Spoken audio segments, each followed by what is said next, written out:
I'm Lloyd from Bumstead Bicycles, and I wanted to take a few minutes to show you the new 2015 Trek 1.1 road bike. This is the model. If you're interested in a beginner road bike and you're looking around trying to figure out what would be a great entry-level bike, I think this is something to consider.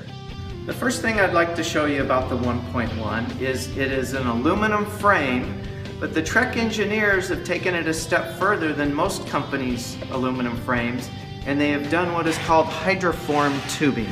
You'll notice that the two main tubes on the frame aren't round anymore, that they have very specific shapes depending on where they go, so that this bike will be the lightest and strongest that it can possibly be for an aluminum frame. They've also incorporated, where a lot of companies at this price point don't, the fork is carbon fiber rather than aluminum or steel. The advantage there then is it absorbs a lot of the road impact and makes for a much more compliant, comfortable ride, because the aluminum frames offer such a very stiff frame.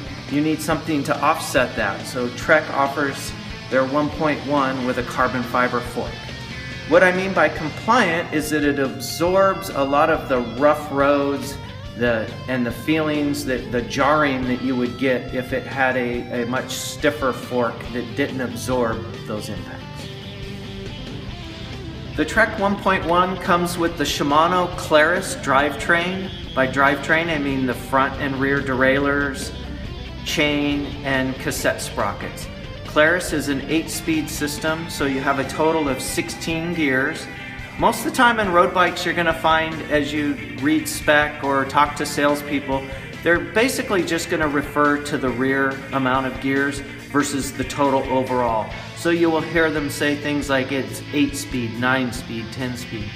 And that is just referring to how many cassette cogs you have in the rear. Shimano's Claris, even though it's their entry level of road components, it's by no means cheap or inexpensive. These parts were designed to perform flawlessly for hundreds and hundreds of miles.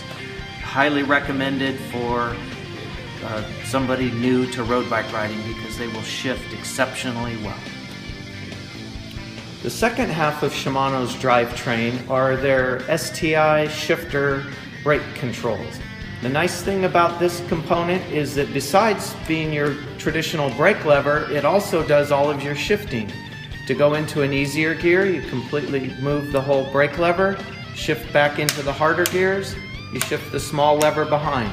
So at no time do you have to physically remove your hand from the handlebars. All of your braking and shifting are all done right here at the handlebar. Makes for an amazing, simple to use part of your drivetrain.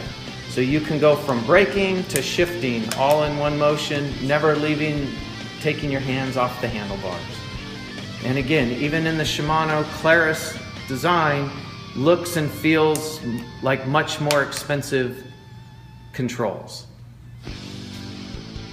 To sum up the Trek 1.1, you have an amazing package of components all put onto state-of-the-art frame and forks, a great value, amazing performance, all at a very reasonable price. I don't think you could go wrong with your first road bike if you chose the 1.1 from Trek.